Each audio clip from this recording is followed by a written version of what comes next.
Assalamualaikum warahmatullahi wabarakatuh. Perkenalkan, nama saya Hikmat Sania. Saya berasal dari Universitas Islam Indragiri, Fakultas Ekonomi dan Bisnis, jurusan Manajemen. Dosen pengampu saya yaitu Bapak Agus Maulana SEMM.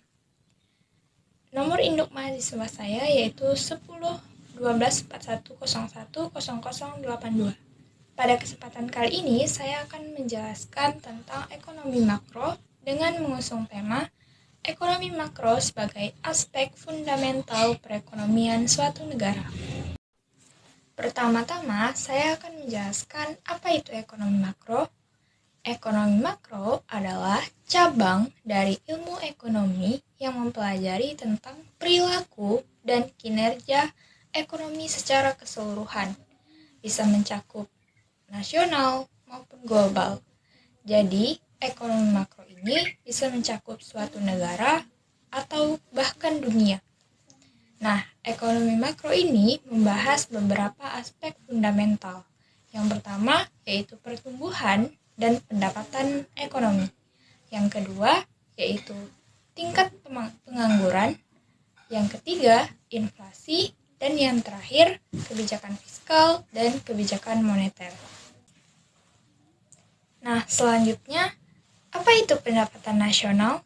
Pendapatan nasional adalah keseluruhan jumlah pendapatan yang diperoleh masyarakat dalam suatu negara dalam kurun waktu tertentu.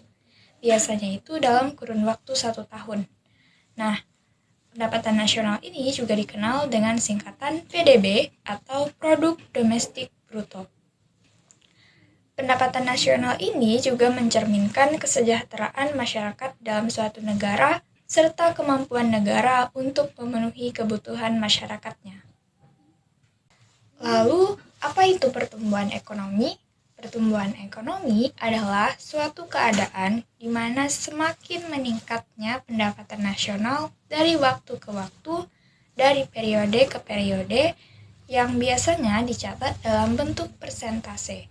Contohnya, PDB Indonesia pada tahun 2022 itu tercatat sebesar 19.588,4 triliun.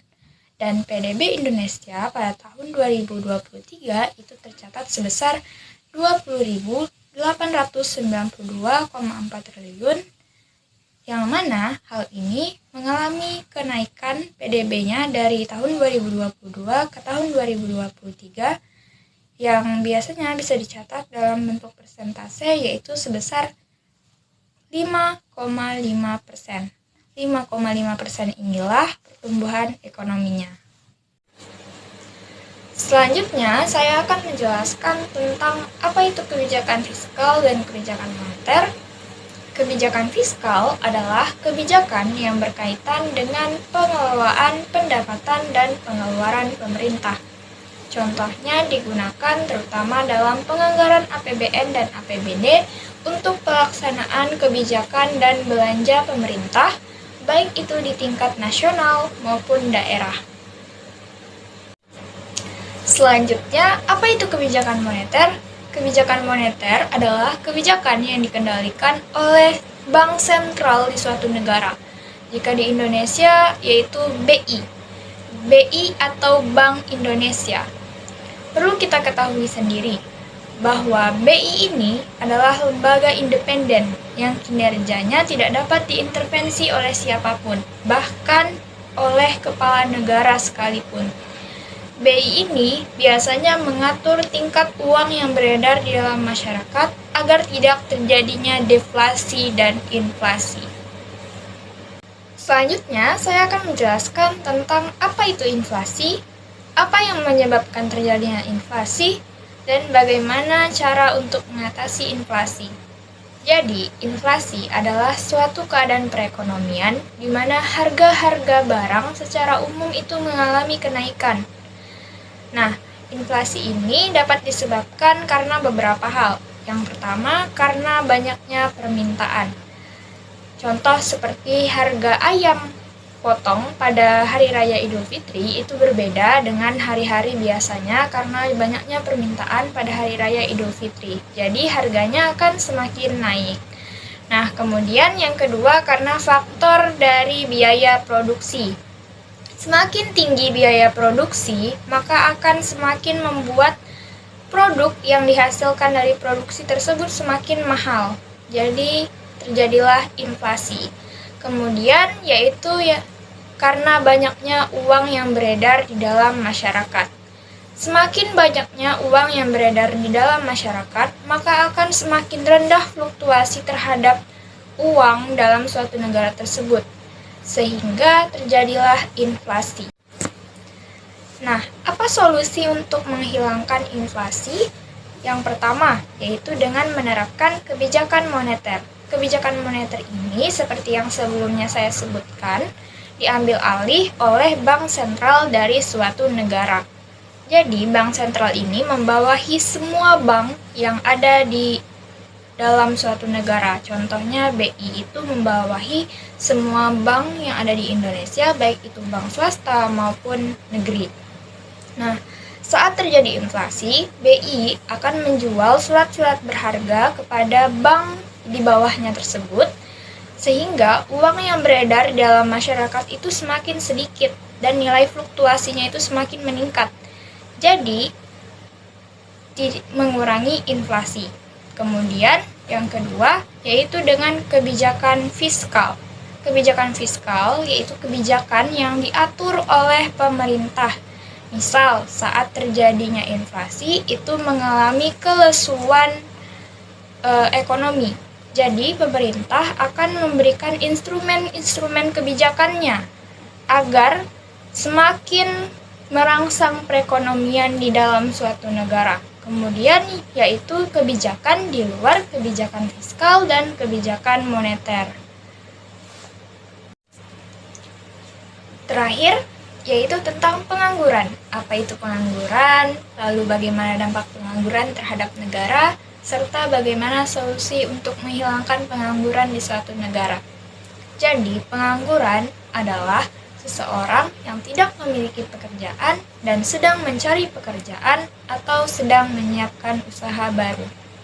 Nah, ada beberapa dampak negatif terhadap negara yang diakibatkan oleh banyaknya pengangguran.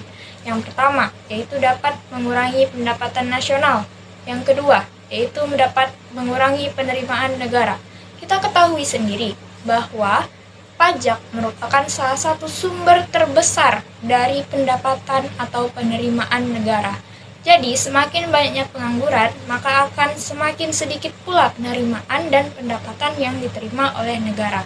Kemudian yang ketiga, yaitu menjadi beban psikologis negara.